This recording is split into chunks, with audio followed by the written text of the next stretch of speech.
Get that going. Okay. All right. So we're Graft Africa and we are a new social enterprise that is focused on agricultural and food systems in West Africa. Our mission is simple. We're here to mobilize people, data and insights and partnerships to unlock sustainable innovation in West Africa and her specifically in her agri-food systems. And we accomplish this by amplifying youth leadership, supporting solutions around post-harvest losses and agro-processing, enabling thriving and robust value chains, and supporting or co-creating resilience for the local economies that our agricultural and food systems support. We have four domains of change around youth-led innovation, data aggregation and dissemination, sustainable partnerships for sustainability and livelihoods, and then increase the yield productivity and robust value chains. This is our inaugural Common Grounds panel. We intend for this to be a panel series where we get innovators, boots on the ground across West Africa to talk about some of the um, key challenges and bottlenecks that we have in our agricultural food systems, but to go beyond that, to talk about the solutions that they are co-creating and pushing to help reimagine how we can tackle these problems and to sort of um, create a space where people are thinking about these problems collaboratively and not necessarily just working in silos. These conversations are intended to be cross-sectoral, to be multi-level, and to be interdisciplinary as well. So I'm super excited that this is the first of many, and we look forward to having, you know, an impactful conversation, but also one that is fun and as interactive as possible. So the chats are open. Please drop your questions, your comments. They will all be addressed. And I will hand over to our moderator for today, who you've already heard from. Dr. Bukky Makinde is a friend and colleague. And she also is a brilliant powerhouse when it comes to innovation and global development. So we thought that she would be fantastic to sort of drive this conversation. So welcome everyone, and let's do this together. Thank you.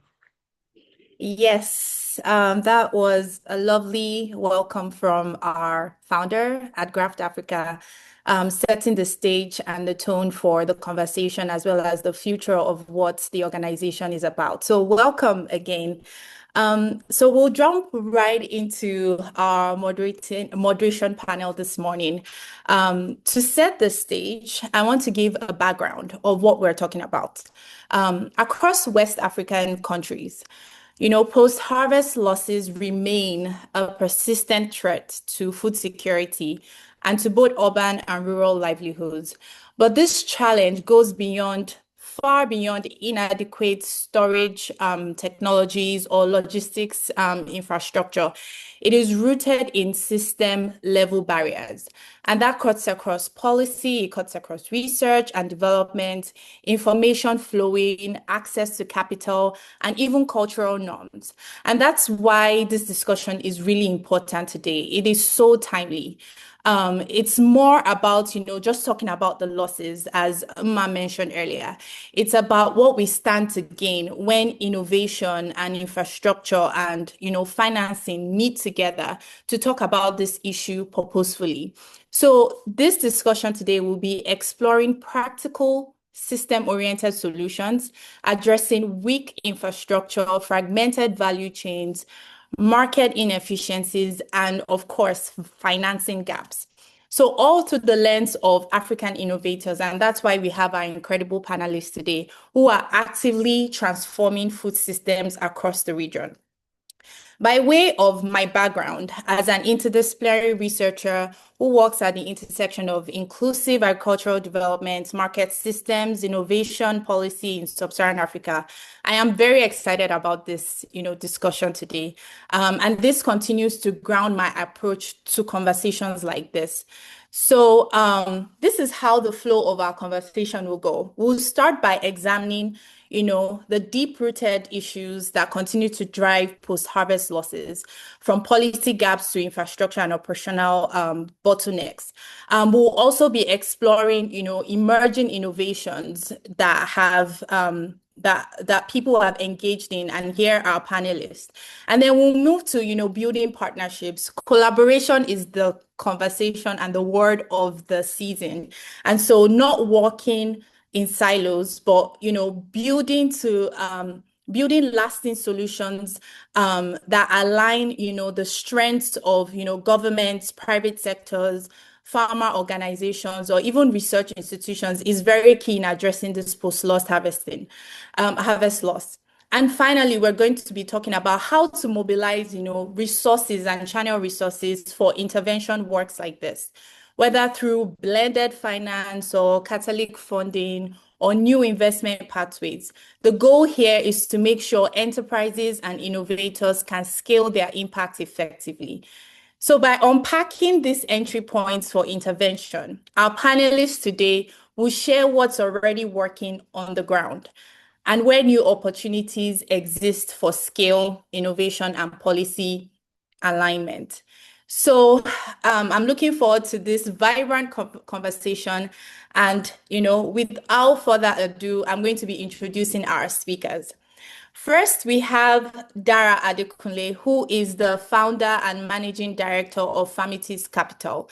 She's a financing and market. She finances and market and does market mechanisms for scalable post-harvest solutions, and examines innovative financing models and blended capital approaches that make resilience investments viable and scalable.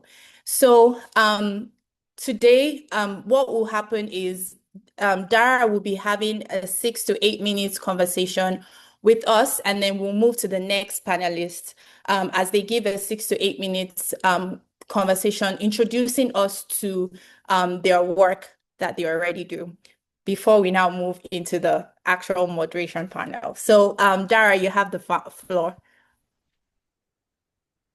Okay, thank you so much, and well done to the team at Graft Africa for convening this very important conversation.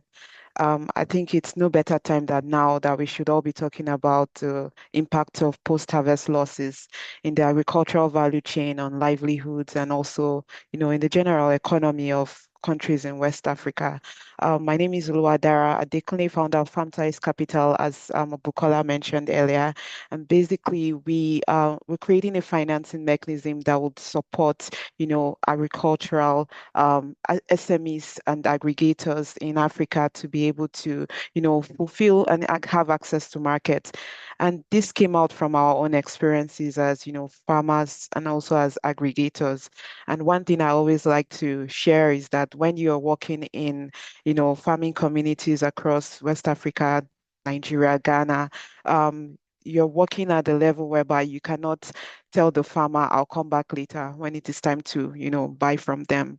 And because of that, you see that many of the, farmers and many of the products that are being produced, there's only a limit to how much you can offtake from them. And because there are also not a lot of infrastructures to allow for converting some of these, products into, either finished goods or even semi-processed goods, you find out that there is a lot of waste. And so if we follow this trend, I think I've been in the industry for a little over 10 years, and we always hear that 40 to 50% of food produced in West Africa goes to waste.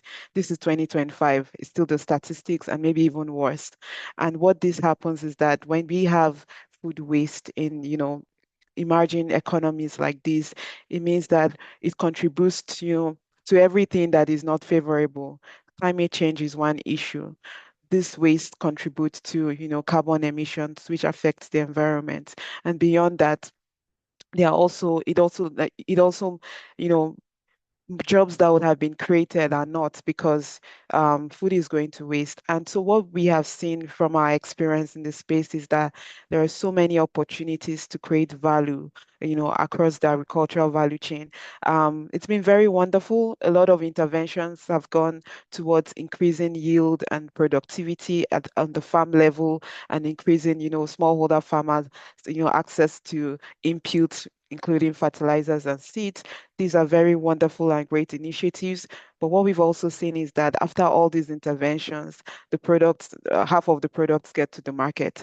And from history, there's been a huge gap with, interventions around, fixing that challenge around farm to market, which is where you find a lot of post-harvest, losses. And something that we've seen too is that financing obviously that's been available for farm and increased productivity. Financing is not as available for, SMEs that are trying to fill the gap in adding value to processed products. So for very interesting reasons. One of it is sometimes these SMEs who are either processing food are not necessarily recognized as food entrepreneurs. They're usually categorized as manufacturing companies, and the types of financing available to them are quite, commercial in nature, which is not bad. But then they are also very difficult to access because of the collateral requirements that comes up in many of the traditional financing available. And so we consider these businesses always as businesses that are asset light, no matter how you value the machineries and the processing facility that they have in stock, it doesn't meet up to the collateral requirements that are usually expected by traditional institutions. And these businesses too, considering that they're asset light, they actually, they require a lot of capital, working capital to actually buy from smallholder farmers and process. And I feel everyone talks about them too. They are the missing middle, and they are the missing middle that needs a lot of financing because if they're able to operate, then they'll be able to have, if they have capital to buy a lot from smallholder farmers, then they will be able to fix that, problem of, food wastage and food loss that happen within the chain. And so one of the things we do at FarmTies, considering that we want to be a solution to in the industry, is that we also advocating not just for FarmTies, but almost for every, fund or investment vehicle or even, institution that is looking at financing this gap in the ecosystem. If you look at the trend, it's over $100 billion worth of gap. Not all the financial institutions can fill that gap. So the more financing is available to either investment vehicles or, financial institutions that are care about these problems, the more we'll be able to reduce, some of these gaps that a lot of SMEs are facing in agricultural processing. So I'm going to leave it at now. I look forward to the session coming and hearing from other speakers as well. Thank you.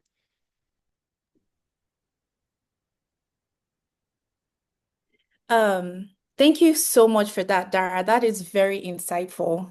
30 to 50% of the food, still, fails to experience, rather 30 to 30% of the food, experience, or rather have, waste, we goes to waste loss. And that is, so much potential there.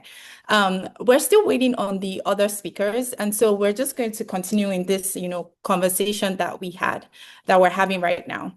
So across, Nigeria or maybe, West Africa, which you've been in this space for, about over 10 years or about 10 years, 30 to 50% of the food still fails to reach the consumer, like, you mentioned earlier.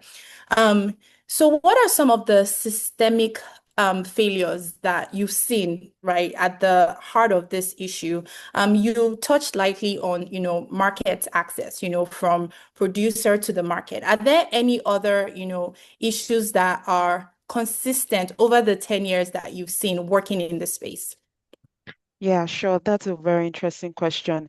What we've seen basically are things around, post-harvest management, things like storage, logistics, and just that whole infrastructure that is required for farmers to get their products, out to the market. And I know some of these things are largely, infrastructure where you need the government to build good roads, provide, systems to enable some of this movement of goods to happen seamlessly. And that's something we recognize.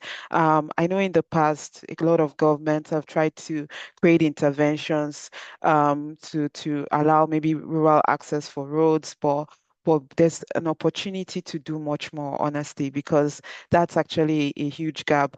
I remember I always like sharing this experience. I can understand when an aggregator is moving a product from even just Kaduna in Nigeria, for example, to Lagos, and you literally almost stay all night and all all the number of days praying and checking that the product gets to Lagos, in good shape and at the right time, and you're not hearing anything, negative about the whole transportation. And so transportation infrastructure is a huge gap. There's an opportunity that the government can do. I know what can the private sector to do? The private sector and a lot of donor interventions have already, began studies, not just studies, but implemented projects that enable, either processing or even proper movement of goods from the farm to the market. I think policy is also another, aspect of things. I do think that policy around financing for agricultural processing can be encouraged and be implemented. I'm in Nigeria, and always say Nigeria has a lot of good policies, and implementation is what needs to happen. And I feel that, things from the agricultural, policy to fertilizer policy to, all the policies that already exist, if they can be well implemented with the great ideas that are in there, I think we'll be able to see some of the changes that we expect. Something I would share from my experience that over the past 10 years is that there's been, the rise of commodity exchanges, and they play a significant role in providing the access to markets for, smallholder farmers, and, also providing, you know, raw material for industrial players who require these raw materials to, work with. And one commodity exchange cannot fill that gap. I think there's an opportunity to scale the number of exchanges in Africa, in West Africa especially. I also think there's a lot of opportunities to support aggregation companies who have invested in, primary processing infrastructure to enable that they're able to, at least maybe clean the grains sourced from the farmer, provide some sort of storage services to smallholder farmers. There's that opportunity to scale, those kind of interventions. I know it can be challenging. There's a lot you deal with, farming and commodities and processing, especially things around price fluctuation, things around government policies around importation. But then it's still rewarding if you're able to make all the systems, work for you, in the sense that you operate it as a business, and a business that will be sustainable. So these are some, things that I've seen over the years, and it just shows that there's a whole lot of gaps to be filled and a lot of opportunities as well. Absolutely. And we see that like a lot of externalities are in place, so many things that we cannot control, like, exchange rate, for example, or the policies that, come from, external, especially if they are high value crops that you have to export from other countries or to other countries, right? And so there are so many externalities in play. But I'm very curious about, the distribution system that you did mention in terms of lack of transportation infrastructure. And this is some kind of like technology as well. And in terms of, and then you did talk about like fertilizers, pesticides, and all the other technologies that needs to be adopted by these farmers.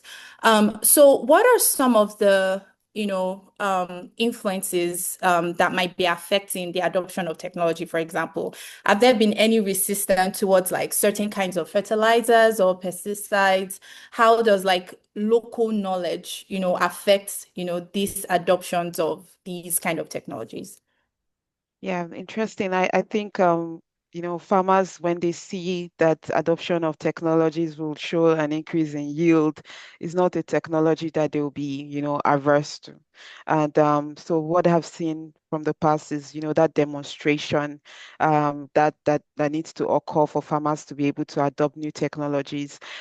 In around, reducing post-harvest losses, there's the technology that was promoted and I think is still available, the PICS bag, which Purdue I can't remember the full name, but it's called Pix bags, and these bags literally enable small like farmers to be able to store their products for a long time, like rather than using the traditional like bags. At least for you can use the bags for 3 years, and that alone is like significant because storage, the waste that happens, waste from the farm is one, but the waste that also happens from storage is also a huge problem because through maybe like termite and insect infestations, it can just affect the whole product and even allow the farmers to lose their income. But with technologies like the Pix bag, it has worked. I think it can be scaled. It's something that I've seen really, I think it's a very great innovation. But I see that there's an opportunity to scale that kind of technology around storage. Some other infrastructures, honestly, is not for I think the farmer can do their best to farm, but when you talk about railways, roads, and all these infrastructures that are more capital, they're very expensive to deploy. The things you expect the government to do as an enabling environment for for this ecosystem. I know they've tried. I know there are some incubation hubs that exist. I've had the opportunity of interacting with some SMEs who currently process their products from innovation hubs, which have like, access to power, access to machinery for production.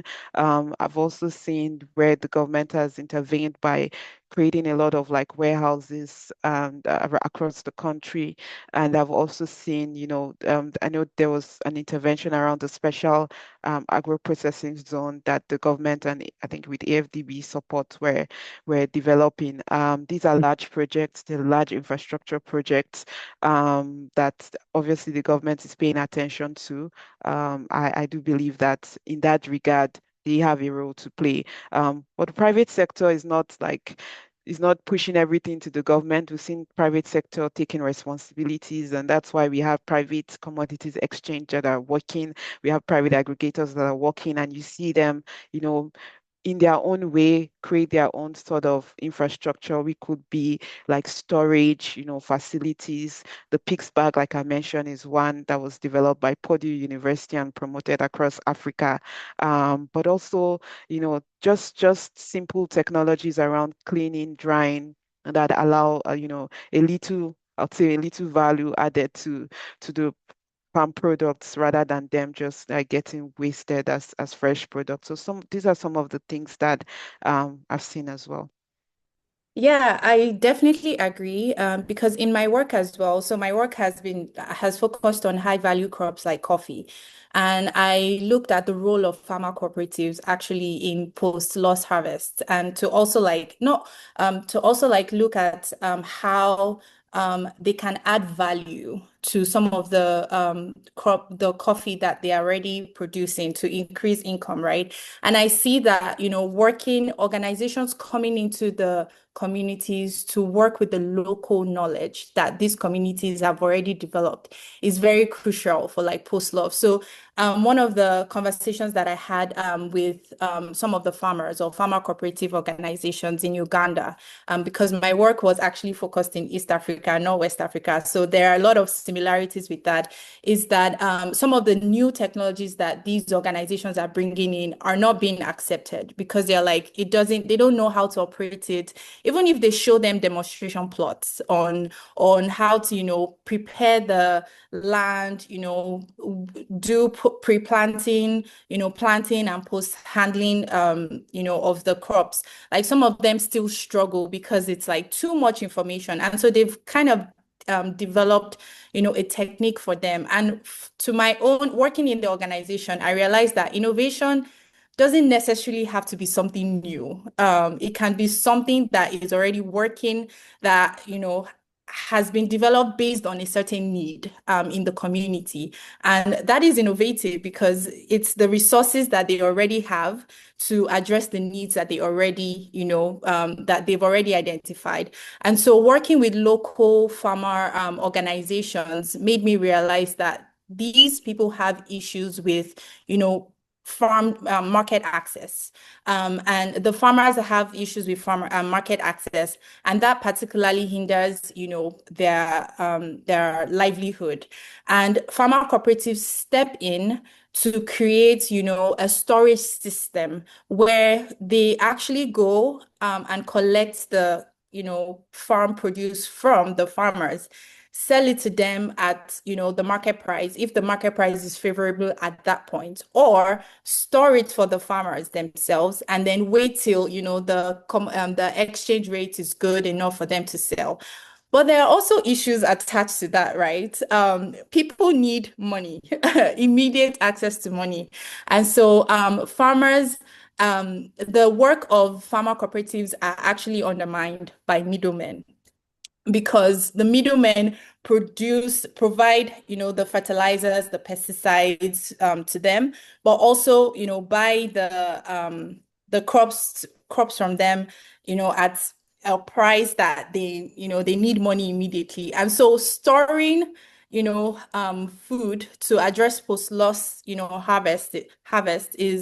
post-harvest loss is, something that I found challenging with the work that I'm doing. So I'm wondering if you, have, such experience where, there's an obvious solution, but then there's another, group of people, undermining, that solution.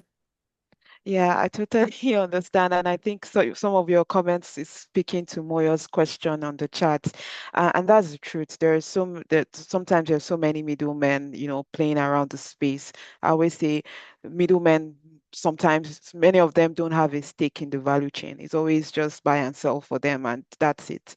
Um, some of them do have a role to play. Aggregators have a role to play. I would say maybe ethical aggregators, of which many of them are not, but some aggregators that have established themselves as, they're creating, because a lot of times farmer cooperatives in some places are inefficient. So the aggregator, which some you may call a middleman, but a proper middleman in this case, more like helps to put the farmers together.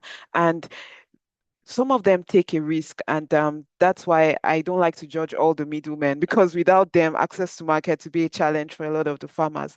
But some of them have, been able to leverage their capacity as aggregators to access financing, and based off of that, they can then advance those financing to the farmers as inputs or as, extension service, and the case. And even some of them have gone ahead to even build, facilities to allow for source cleaning, sorting, storage, and packaging of these products.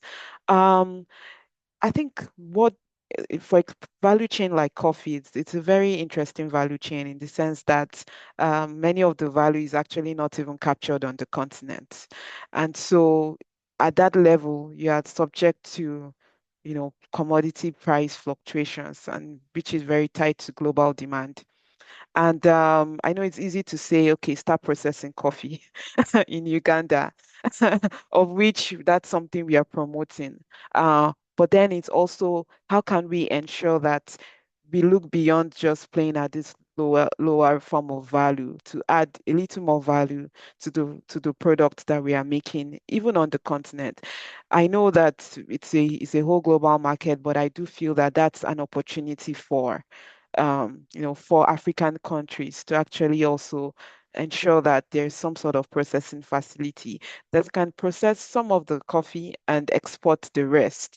But if you notice, many of these companies, they are not. So we always hear we export the coffee bean and we import the coffee, right? And the question is why?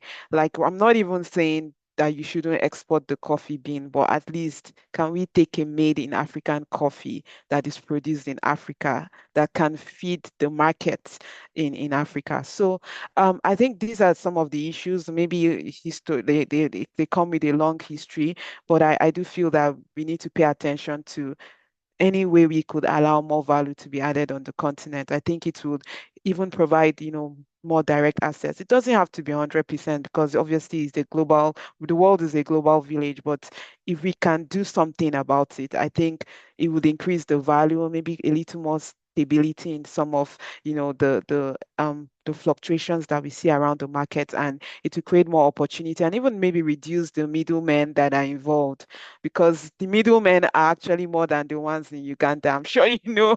Yes, absolutely. Yeah. They are global, they're everywhere. It travels so many places before it eventually even gets to maybe a processing facility somewhere in Europe or somewhere in North America. But I think there's an opportunity for the government, for individual private sector to, invest into infrastructure, invest into processing on the continent, and it will allow, a little much more direct, access to buying from the smallholder farmers. And we've seen it work, because at FarmTies, we actually want to support processors on the continent, and they're the ones that don't have access to capital to buy directly from smallholder farmers.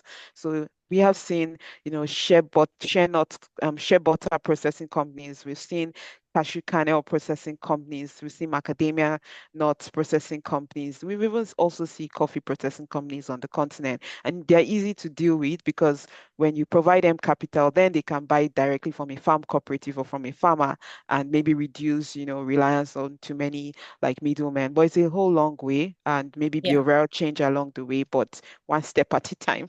Yeah, I do appreciate the systems thinking of it, where, everything is interlinked. We can't just, and I like Mui's comment here, like you can't just slap on, these issues, like, technologies or all of that. Like there are so many deep layers that we need to like excavate to be able to create like a strong foundation to be able to build on. And something that I also wanted to, move the direction of the conversation to is on the human and social dimension of, this post-harvest loss, which are the farmers themselves. Like in your work, what are some of like the characteristics of the farmers that you've seen? Like, let's say, age, education level, because this is very important. I've seen that there's the intersection between gender, age, marital status, education of farmers is important in how, they engage in posts. In farming generally, and more important in post harvest loss. So, like, what are some of like the characteristics of, these farmers that you've worked with in your work that you believe is like very crucial when you're thinking, because education is important in agriculture, like educating the people on how to engage in technologies, in storage mechanisms, in planting and all of that. So what are some of the, characteristics of the farmers that you've seen?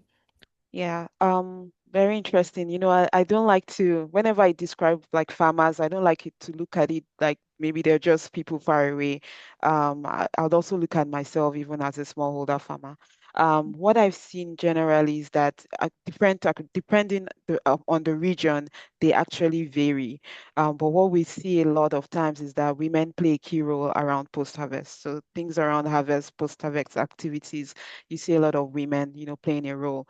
And generally, you probably also have heard, and we have seen that the decline in the demographic of farmers generally in Africa, where the youth population are moving to urban cities and they're not like farming. So the farming population is aging, and that's why technology, AI, digital, you're trying to more like lure that youth that has left the community out to go and be exposed to new technology that they can bring back, to the farming, communities. So what I've seen is it varies across region.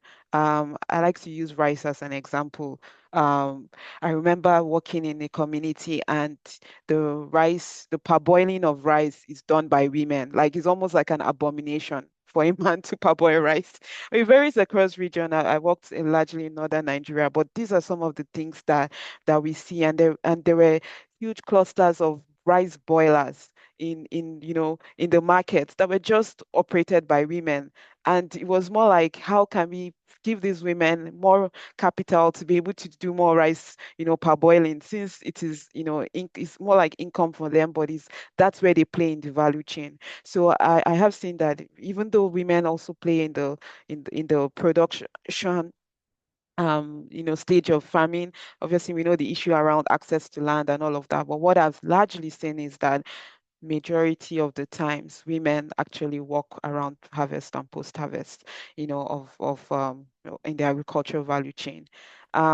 Just to also like touch on Moi's question where he said, I'm hearing a lot about investment in tech, investment in infrastructure, but what channel towards educating the smallholder farmers, which is very interesting to what you're saying.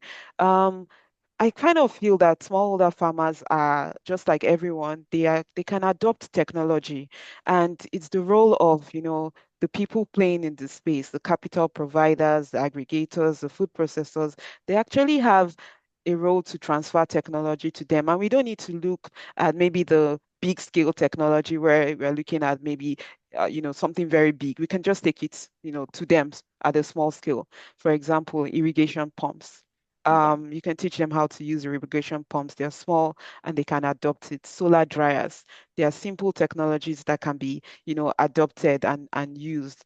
And also even processing, there are mini processing, you know, like technologies that they can also take and adapt and use. I know one question that always comes out around technology because I have also supported, technology, more like giving women technology to use, which was threshers. And it was more like, yeah, you gave these women threshers, but then it needs to be operated by the men in the local communities. And I'm like, yeah, we're going to teach them how to take this threshing as a business and employ the men to operate it for them and pay them, when they need to. But that doesn't mean they cannot use technology. I think in one of the communities I worked in was very interesting to see that a woman actually owned it's very mini rice mill and she owned the threshers and she was like leasing it out to the community members. So technology can be learned, it can be adopted. I'm sure I've also heard stories where farmers are leveraging even digital technology, even with the challenge of access to like telecoms infrastructure, power when it is available, farmers are able to adopt them. Where they are chatting with you on WhatsApp, they're giving you updates on how the farm is going. There's now technologies where you can leverage, artificial intelligence, but even leveraging as simple as what the weather forecast, because part of the challenge that's happened a lot with that information that, oh, it's going to snow. No, sorry, it's not going to snow, but it's going to flood. And then farmers, don't have that idea or they don't know and their farms get wiped out by, flood. But just simple technologies that can predict weather forecasts. And you can almost tell that even we who use mobile phones is pretty accurate, not to Mhm. talk about having that kind of, technology to a smallholder farmer in Africa. It works and it can be adopted. Yeah. Yeah, I definitely echo your thoughts on um these farmers can be educated. And some of my work was in Uganda, right? And part of it is to um incorporate or like bring into the community new technologies. But at the same time, they didn't want it to be like an abstract technology. And so the idea was for them to engage in climate smart agriculture, how they plant differently, because some of these women have issues with land, right? And they don't have access to land. Some of them actually lease land, and so they don't want to invest so much in the land because it could be taken by anybody any day. And so those are some of the constraints that women have to go through. But part of the work that I did was try to introduce how to improve, the quality and the quantity of their crops based on like the small expanse of land that they have. And so this organization partnered with, a nonprofit where they try to address the issue of energy. So imagine, a rural community with no electrification, and then they need access to information that would improve their crop yield. So what did they do? They provided mini tabs that they've already downloaded, information about like farming techniques and all of that are very much tailored to the community, and then provided small solar panels for them. So that was the way they could, connect to the digital, technology. And this, we went through a round of trainings for these women in the community, and then we went back. to look at the crops. And there was, a lot of yield from just that small, intervention that we had. So it wasn't entirely something like they had phones, they had, some kind of technology that was beyond, texting and all of that. They could have access to YouTube videos and all, and they watched these videos in their language to help them, improve their crop yield. So education is quite important, but there are ways to also maneuver in by, focusing on the local context. Another example is pricing. You want to be able to get your crops someone to sell your crops at, a very good price. But then you don't necessarily have access to, like, price markets because it's always fluctuating. But then there's a system that, the government of Uganda, working with their Ministry of Agriculture, did with this rural farmers, is that they text prices to them every single day. So you just need to subscribe to, the channel, and then once you have data on your, minimum data on your device, then you have access to, the prices. So the farmers, in fact, the woman showed me how the pricing works on her phone. And I was so impressed because these are innovative ways to leverage technology to improve, livelihoods of farmers. So I just wanted to add, all those, stories to collaborate, touch on what you were saying. So let's move over to like partnerships and, alignment. We know you've mentioned here that there needs to be collaboration with government, private sector, and nonprofits as well as people in the community. So in your work, what are kind of like what separates, you have to have like a memorandum of understanding, when you're engaging with, collaborators as well. So what are some of the ways in which you create like functional collaborations with these people? And how do you keep partners accountable? That's a good question. I think firstly, when we talk about partnership, it means that we're coming together to be solution providers. And, I like to recall something that the World Bank president said in one of the meeting around, supporting agriculture in emerging markets, in one of the annual general meeting, I think, which was in last month. And he says that we can copy and paste this innovation. This is me paraphrasing, but what he's saying, we don't have to reinvent the wheel, right? What is working that we can learn, adapt and transfer. I think for me, that's the approach that I really strongly advocate for in agriculture, that I know everyone is trying to be innovative, but really somebody has done this thing somewhere and is able to deploy it. So I think whenever you think around partnership, it's more like scaling what has worked and making all the partners available at accountable to it. I like to see things from a business perspective, because when people know that they have a stake in the partnership, they'll be responsible for it. And so for me myself, I'm a very big believer in partnership. Everything about our work is centered on partnerships. And what we try to do is that, where is your area of strength? And how can we leverage it in such a way that it pays you? You're not coming to do charity. It pays you. It pays your expertise for coming into the partnership. How does it also advance your organization in achieving its own goals?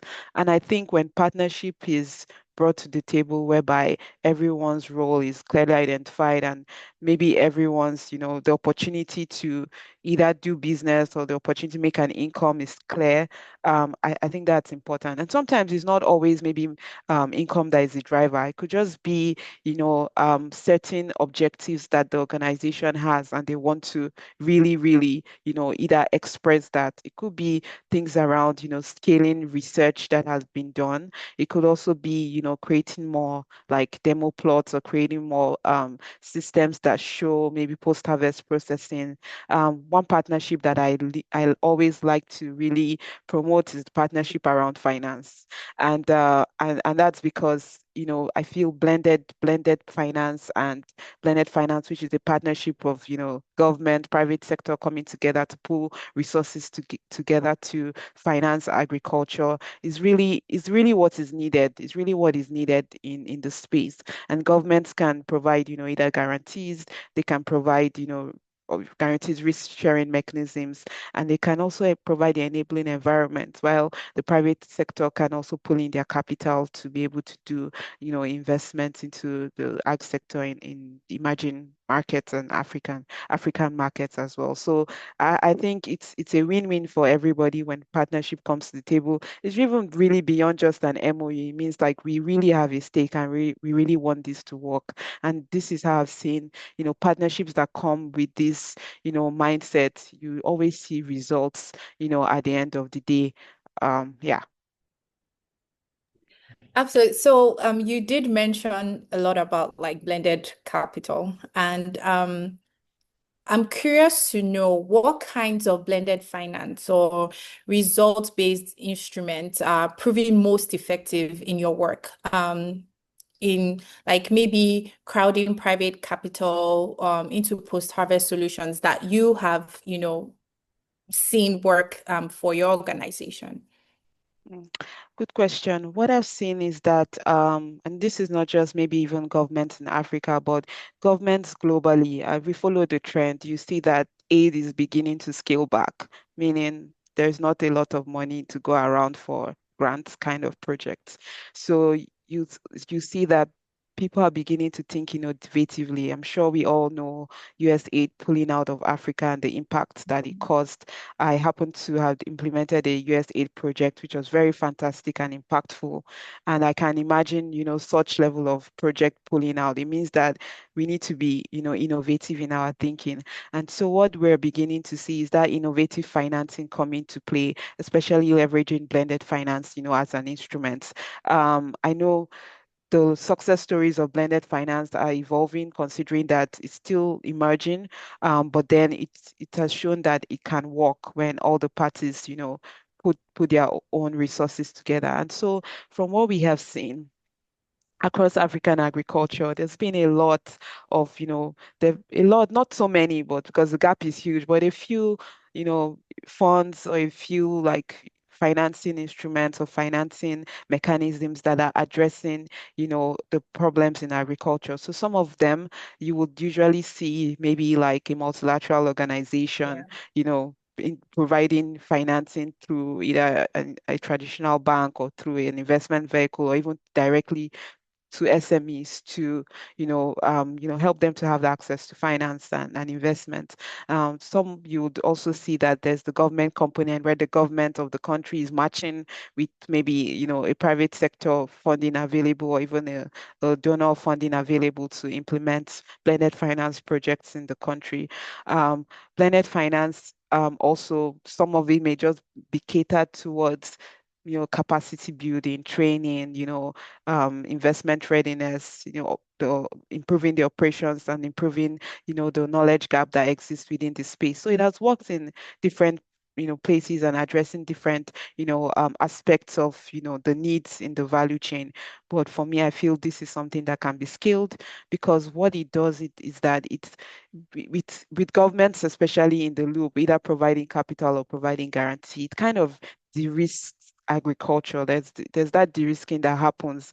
And I know a lot of people have the perception that agriculture is risky. Yeah, it's risky, but it's rewarding. I think it's high risk, high reward at the moment.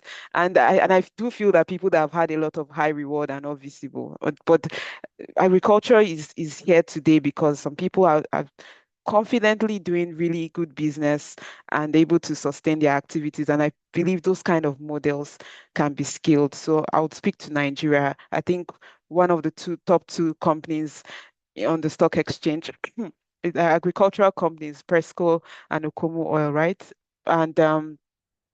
And just to also speak to Moyin's question, you see that a lot of people are looking at okay, tech, but then we need to show these success stories to say even palm oil is more expensive than crude.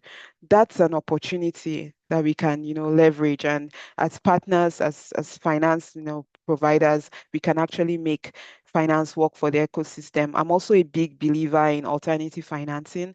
I think it works because a large population of food producers, even in West Africa, in Africa, their approach towards financing is different. I think if you tell any African take a loan, it's like, okay, I don't like it.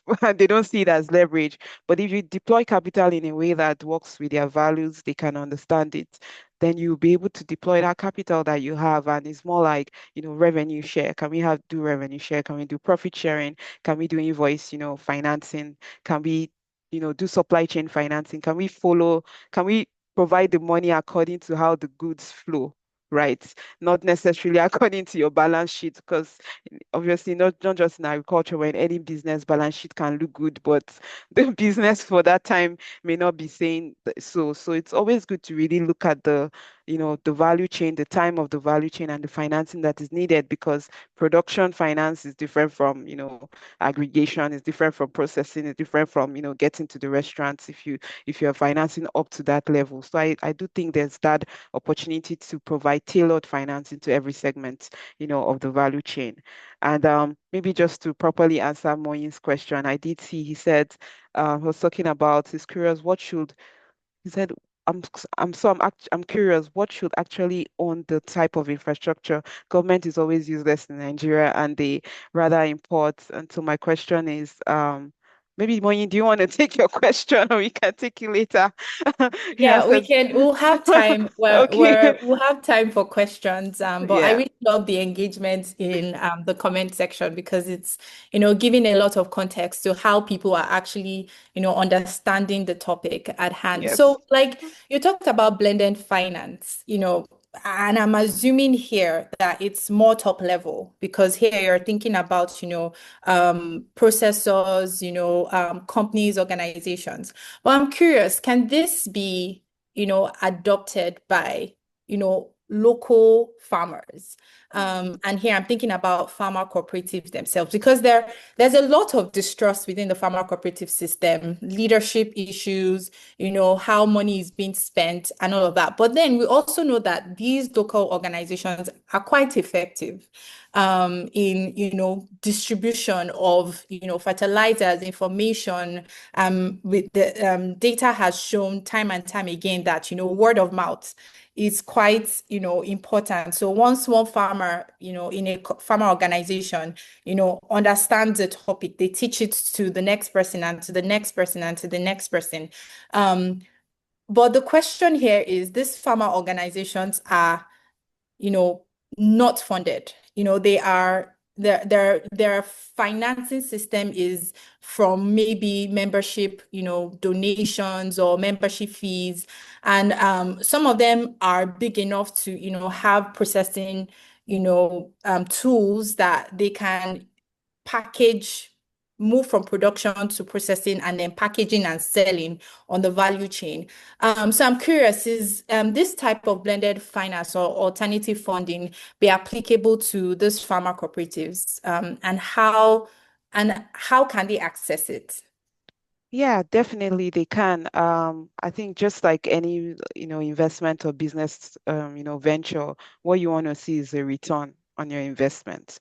And so, just maybe a few farmer cooperatives are able to show structure, they're able to show, sustainability in their operations, their books are good, they're very organized. Not many are like that. Those kind of farmer organizations are easy to finance because you can be able to, they can be able to even provide a skin into that, financing where they maybe contribute 20% of the cost of the financing they need to maybe do a shipment of coffee, for example. And I feel I think that's something we could learn and really develop. I do think our cooperatives are very fragmented. People set up cooperatives for the wrong reasons. But if a cooperative that is set up with the right, systems, policies in place would get financing. In fact, they are usually that would be your go-to than, any other person. And that just shows that there's a lot of like capacity building, around, the corporate at the cooperative level, and also making the cooperative, function as a business as well, such that, they are able to demonstrate that they can provide a return on investment in whatever financing that they receive. Alternative financing that I've seen generally is very collaborative. I know not one size fits all, but it shows it always has that, opportunity for the the borrower now to be a part of the transaction and take their own responsibility as well. Yeah. Absolutely. I agree in terms of like the fragmented cooperatives, and there needs to be a lot of work, done in that area in just, making sure the structures of farmer cooperatives are strong enough to be able to encourage this skill that we are tilting towards. So in terms of blended finance and investments as well, we need data. I think quite frankly, like we need data in all of the agricultural process, right? But then we have problems with data in most countries in West Africa, how we're able to record even to like the most granular level, in rural production. There's an issue in terms of how much fertilizer is being used on farms, you know, tallying it with production, tallying it with, harvest, right? And so that record keeping at the basic level is not as strong. And not to talk of like, the when you move up the value chain. So how can we better aggregate data to strengthen, these investments that we are looking towards for the future of addressing post-harvest loss? Yeah, that's a very good question. I think data is very important, and maybe that's why a lot of funding is not even going to the sector as much because the data is not available. And it's for those that have it, it's more like who owns it. So everyone may be protecting their data. So I feel just like any business, I think that's something that should be encouraged. And for us, that's something we encourage because if we cannot, it's because we look ourselves as people who care about impact. If we cannot, show that maybe via access to finance or access to market, you're able to improve your business activities, then it means that you won't be able to get financing, as much financing as you need. And I think record keeping is something that it should be like part of business. At the moment, is you throw the seeds, you put the fertilizer. In some cases, for some smallholder farmers, there's no like structured approach to it. But something I've seen, I think, is better over the past few years. It's actually better because there's been a lot of private extension services that are coming up, and not just private extension services, even like maybe the real ag tech companies that really care about data, who are providing, input, fertilizer, seeds, market access to smallholder farmers. They actually have a lot of data. And in that regard, that's something that is really encouraged because if at the aggregation level, at the ag tech level, you care about data, you're tracking it means that you're transferring that capacity also to the smallholder farmer to say, before you bring any, product, would record it, will record the weight. Even before you bring it, we'll also check how you carried out your farming activities. And with the way the world is going, we're getting at a time whereby if we don't have it as part of us, we need to begin to have it because if you follow the EU regulations and even the regulations around, certification and getting your product to the market, global markets, you'll see that data is important because they care about traceability. And it's like, can we trace that this coffee, where is the longitude and latitude? Like, where did it come from? How was the farming practices? What were the farming practices that were adopted before, this product was harvested, processed, and even sold into the global market. So we're beginning to get into a world whereby we care about traceability and we care about, data. And from what I see is people are beginning to align. Because if you don't align, you are losing a huge market opportunity. So when farmers in Kano are calling to say, oh, we heard about the EU regulations, we want to adopt, we need technical support to help us align. It shows that, people are beginning to think about these things, even at the farm level. So that's what I'm seeing. I think over the next few years, data should be, better, collected and even like kept and even published.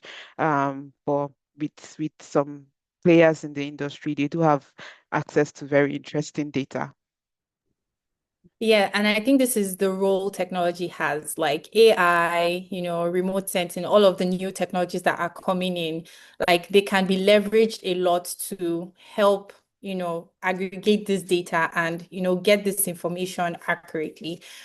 So I definitely agree with you that yes, the important thing is like there are conversations, happening around this before, like maybe 30 years like ago, like data was like a taboo. Like we don't know how to get to it. So let's not go into it.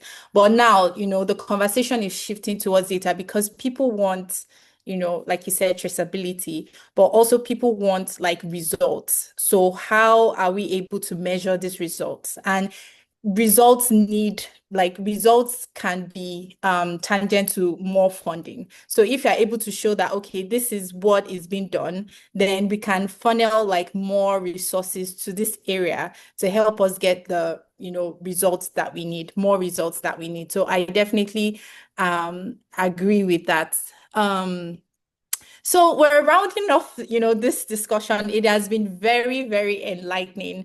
And I want us to, go now into, question from the audience because our chat has been, engaging and very interesting questions have, come up. So one question that is shown here is, what is your view on giving cash advance? This is related to finance, to aggregators to assist in sourcing out, these commodities.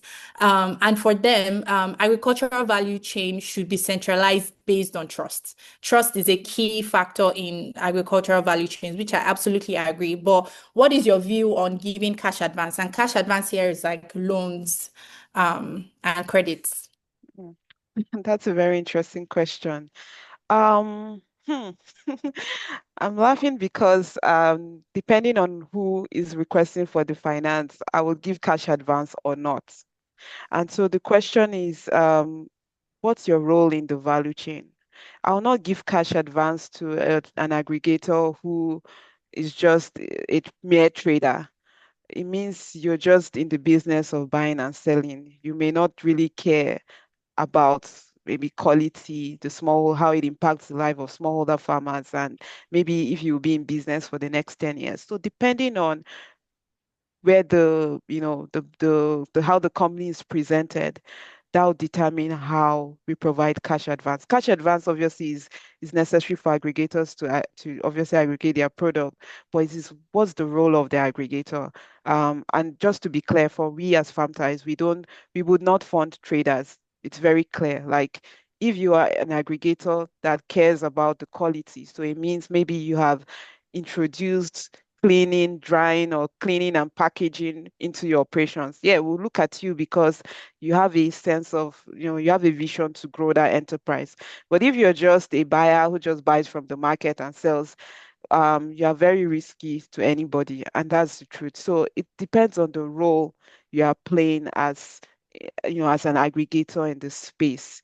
And like he alluded, trust is a key issue, Yeah. because I would not give somebody that will run away with my money. And that's why record keeping, track record, they're very important. Many people who are able to get financing to aggregate commodities, they're able to show their registered company. They have they're filing their taxes, they have all their audited accounts. They're able to show all of that. And based off of that, you can be rest assured that, okay, this is a serious business and you can provide financing to them. Yeah. On another question related to capital investment. So a question came in about, um, who owns these infrastructures when we're thinking about capital investment. So 30% plus of, food is wasted before it gets to the end consumer. And so there's a need for, large degree cold chain storage.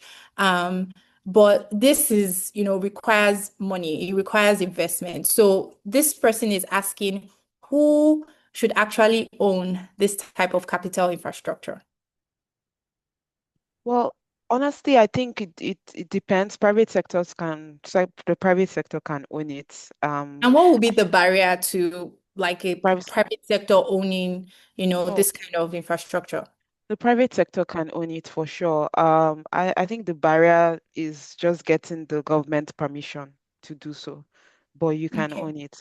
And the reason I say so is that when you look at infrastructure from that perspectives like cold storage, for example, it's at the end of the day, it's a business enterprise. And what I've seen is these infrastructures actually have existed in the past, or they are existing, but at a very small scale in multiple locations. And just I could even share like Mohammed, who's also one of the panelists.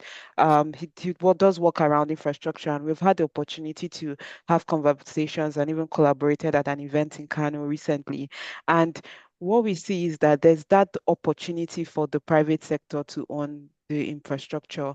Obviously, it could be maybe land given by the government and then private sector builds on it and then begin to operate. These are things that have worked in so many other sectors. They've also worked in agriculture and they can be implemented. So private sector have the capacity to own it.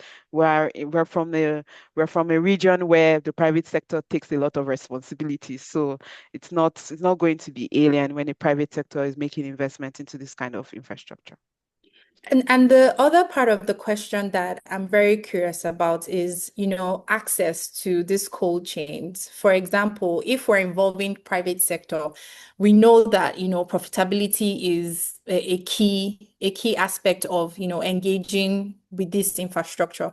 So I'm curious as to know, like, what would be, the constraints for farmers themselves to have access to, these kind of infrastructure, or are we eliminating the idea that farmers, because like it's still, they're still part of the value chain. In fact, they are the most important, well, not most, but like very important. Well, I would vary that. It's kind of like the most important part because production is important to, value chain processing. And so how would they have access to, this capital infrastructure, given like constraints to income are already, are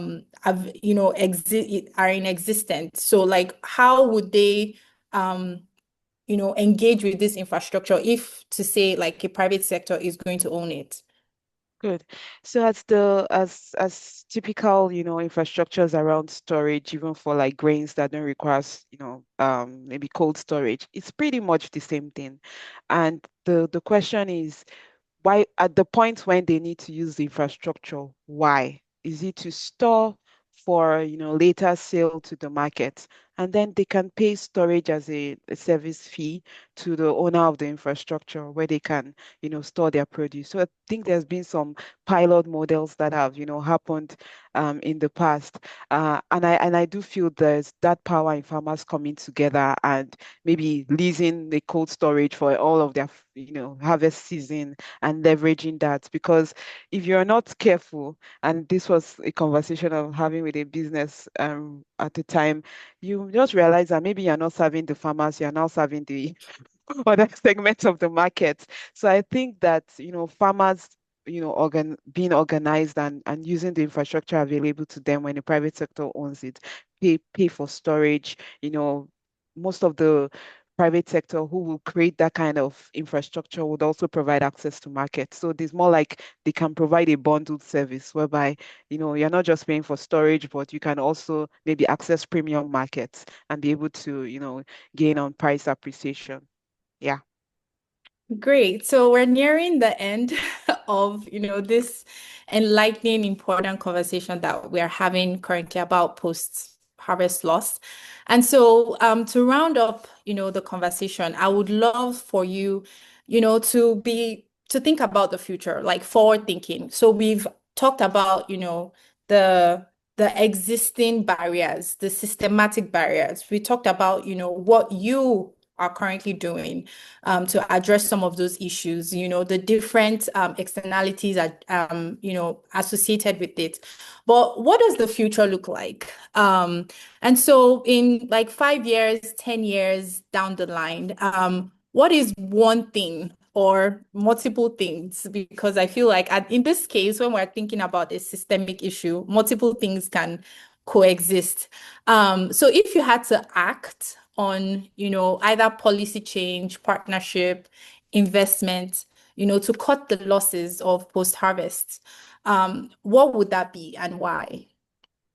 Yeah, for me, I would mobilize more capital I towards think I my knew that that was going to be your answer. that would be my answer because I remember when I was starting out and I remember one exporter he told me he said, "Hey Dara, this business you want to do, I'm not going to lie to you, you need a lot of money." And it's true, by the time you quantify the value of a container load of maybe coffee or cocoa exports, you require that, yeah, that's not small money. You require a lot of money and you can't be telling stories to farmers. So for me, access to finance and mobilizing capital to the industry, like we need a lot of it. We are 5 years towards meeting the SDG goals. I think we'll be seeing what that looks like in terms of performance. It kind of seems like we are far away. So I think mobilizing more capital and resources into the agricultural ecosystem, especially around processing, food processing and manufacturing. I think they are the missing middle, like they are, largely called, and they are not, always, they don't always get the financing that will enable them to scale their operations. So for me, that's something I think should be done. Um, I found, I say a question, I think by Moin, which I think is very interesting. I know somebody is building the next AI for agriculture and building the next tech for agriculture. And we forget that irrigation, threshing, reducing technologies that are hard that reduces post-harvest losses are also tech. And I know it's a whole convincing a whole VC ecosystem to be investing into that kind of infrastructure. But I also think entrepreneurs who are always championing the next app for something should just be a little more real. I think they're beginning to see that, app will not solve all our problems, especially in agriculture, where you need to have these physical infrastructures in place. So my encouragement is, all the young tech entrepreneurs, app is good to develop an app. I'm not going to stop you to do it, but it's also good for you to look at the real business behind the app. It's a lot of work. It requires a lot of investment, it requires a lot of innovation. And that's a role that you can play because in the next few years, this we these physical like infrastructures and physical activities that agriculture are largely dependent on will actually determine whether the success of other technologies are going to thrive, including fintech, including agtech. And so we should pay attention to that. Yeah. And I think, capital is very important. And I think I want to take this last question here. That as we think about the future, what potential do you see for, say, centers across the region develop into fully integrated hubs for storage, processing, manufacturing, possibly through public-private partnership models? Yes. What I see is that there's an opportunity to, you know, scale the infrastructure. I'll be very honest with you. I remember when I was walking around aggregation and storage, so many infrastructures were underutilized. And almost that's the same thing because of same thing with a lot of processing companies in Nigeria. They are literally working to maybe 30 or 40% of their installed capacity. And the gap is usually, these partnerships that needs to exist. So no better time than now that to, optimize the infrastructure that already exists, create new ones where applicable, and finance them, allocate capital to get them up and running. Yeah. There's that opportunity. I think she did mention that there was a similar hub in Jigawa. Yeah, there are hubs in a couple of places. I've seen technology hubs in Bauchi, in Gombe, in Nasarawa, in Niger State. They are all government. They're PPP developed where the government, you know, set up this facility. There's power. There's some technology in some instances, but there's even that place to work from. and you can work, you can, set up your businesses and work from them. Like, I'm just thinking about one I saw, and I'm like, yeah, it's impressive. It needs to be scaled. I remember visiting one in Gombe, and it was like a technology hub. It's like so many, um, you know, oil processors processing oil and selling, within the country and out of the country. And that, according to, interactions, that place has almost constant power supply. And that's something that has worked. And they're not just not just in Gombe, a couple of other places. So those infrastructure can be leveraged, they can be scaled where necessary. And we can never stop. Agriculture is, if we're going to if we want to ensure that we are not importing, our staple foods from out of the country, everyone on this call has a role to play.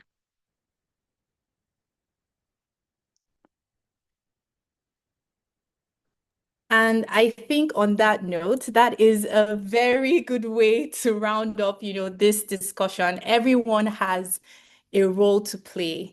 And I just want to thank you, Dara. We expected to more people to join us in our panel session, but due to unforeseen circumstances, they couldn't make it. But I think this was very enriching.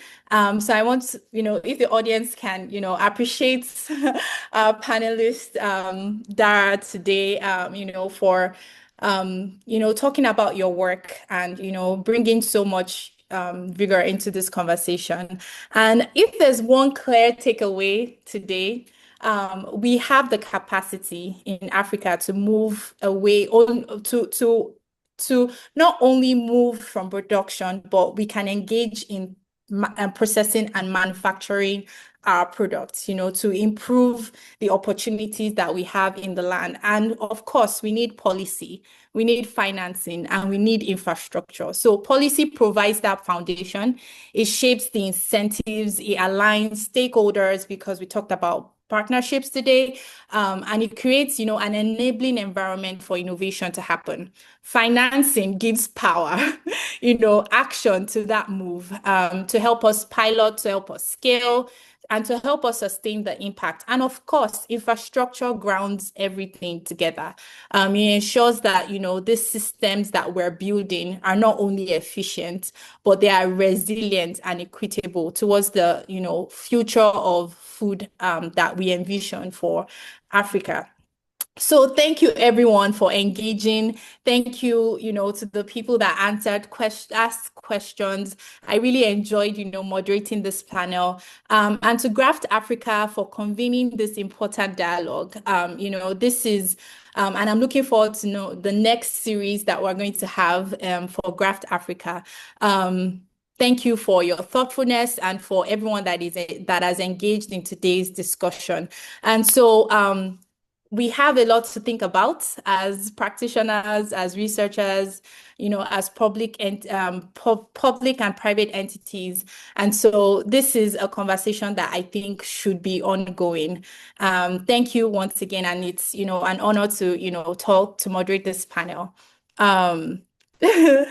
And then we're going to post this on, LinkedIn, on YouTube, so you can engage, but because we don't want to take people's time. So I'll hand it over to Uma for closing remarks. All right, hi, I'm back. Thank you so much, Dr. Bukky Makinde. Thank you so much, Mr. Adekunle. This was super insightful.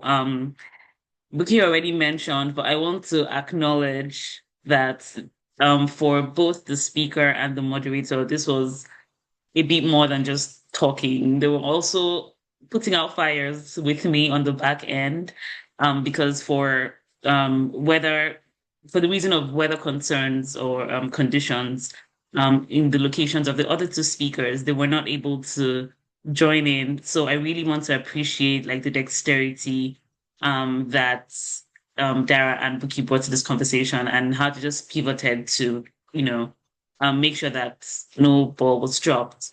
Thank you all so much. We appreciate. I just want to reiterate that more of this will be coming. There'll be more editions of the Common Ground series. But also at Graft Africa, we have other ways for you to connect with the work that we're doing. We have our communities of knowledge and practice that allow for academics and researchers, applied researchers, to come together and think about some of these ideas, publish pieces together, white papers, reports, peer-reviewed journals, data and knowledge exchange programs, with actors in our North American corridor and people, on the ground in West Africa. So if that's of interest to you, please send us an email at info@graft.africa. I put in the chat our website also so that you can um, read up more about these opportunities. And if you're a practitioner, we have a community of practice. And we do have some very interesting work coming up around traceability, mapping of value chains, tracking of commitments, right? So that we're taking partnerships from just memorandums of understanding to actual implementation. Dara had touched on the fact that we're 5 years away from the SDGs. The CADIP, which is like the regional goal for ECOWAS and African Union.